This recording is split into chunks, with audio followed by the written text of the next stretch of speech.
Maraming salamat po, Ginoong Pangulo.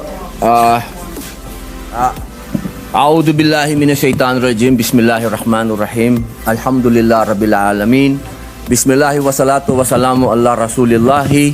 Assalamualaikum warahmatullah.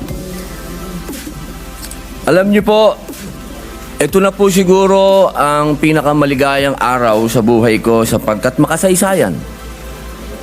Ako po ay nagpupugay at malalim na paghanga sa ikinagawang paliwanagan ni Senator Marcoleta, Senator Soto, Senator Ontiveros, Senator Lacson, Senator Pangilinan, Senator Aquino, Senator Pia Alan Cayetano, Senator Raffy Erwin Tulfo, Senator Mig Zubiri. Ang palitan ng mga paniniwala sa plenaryo ay simbolo ng humihinga at buhay na Senado. Nagagawa natin ang kalayaan at kasarinlan. Isang demokrasya na naririnig ang bawat naratibo. Tagahanga po ninyo ako lahat.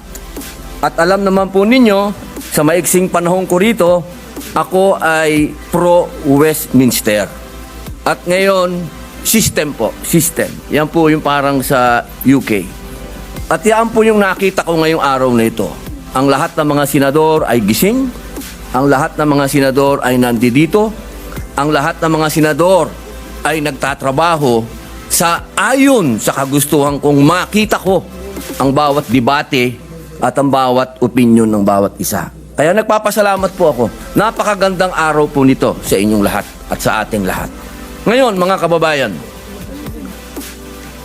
gusto ko pong malaman ninyo na ako po ay nagbibigay-pugay sa lahat ng nanonood sa atin ngayon. Malamang ang sasabihin ninyo, siyempre si Robin Padilla, ang boto niyan, alam na natin. Mabuti po, alam nyo na. Ang gusto ko lamang pong liwanagin ay ito. Ang nais ko, sana, ay katapusan na nito.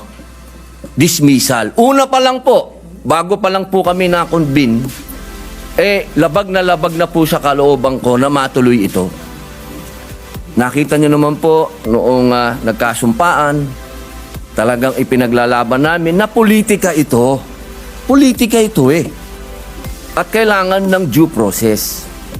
Pero natuloy pa rin po, nag-convene pa rin. Pero hindi pa rin po ako nagsuot ng robe dahil para sa akin ay protesta. Dahil ayoko po talagang matuloy. Bakit?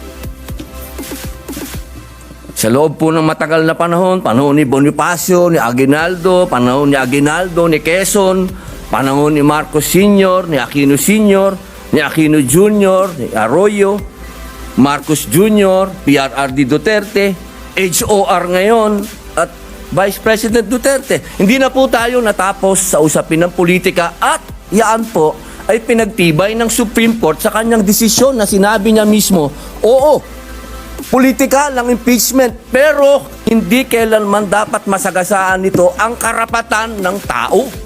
Malinaw at yun po ang pinaglalaban natin at kailangan dumaan sa tamang proseso. At yan po ang pinaglalaban natin. Ngayon, mga mahal kong kaibigan, pagkatapos po natin marinig ang bawat punto ng bawat isa, sana po matapos na po ito at harapin na po natin ang mga tunay na problema ng bayan. Katulad po ng sweldo, katulad po ng agrikultura, pagkain, kaguluhan sa West Philippine Sea, sa buong mundo. Ang dami po nating dapat pag-usapan. Total, meron pa naman pong Pebrero. Ang sinabi naman po ng Supreme Court at ang Supreme Court naman po, ang siya naman po dapat na sinasabi ng saligang batas. Malinaw po. Matagal po akong ginawang chairman ng constitutional ni dating Pangulo Mig Zubiri. Pinagkatiwalaan niya po tayo, pinag-aralan po natin yan at malinaw sa konstitusyon na ang magpapaliwanag ng saligang batas ay Supreme Court. Kaya sana po, ako'y malungkot talaga dahil napunta tayo sa archive. Yung archive, binasa ko pwede pala yan hukayin anytime, kung ano man. So, hindi pa rin tayo natapos. Kaya sana po, pagamat ang boto ko ay yes, aray. Gusto kong malaman at mailagay po sa lathalan ng Senado na ako'y may reserbasyon dyan. Malaking reserbasyon ko dahil gusto ko dismissal. Tapusin na natin to. Hindi pa tayo natapos eh. Total, nasabi na lahat. Oh, ilang oras ang banatan. Pero hindi pa rin natapos. Kaya po, mga mahal kong kababayan, bago po ako umupo, nais ko pong malaman ninyo na ang inyong Senado ay tumatakbo. Huwag po kayong malungkot sa mga hindi pabor sa amin o sa mga pabor naman. Isa lang po ang masasabi ko.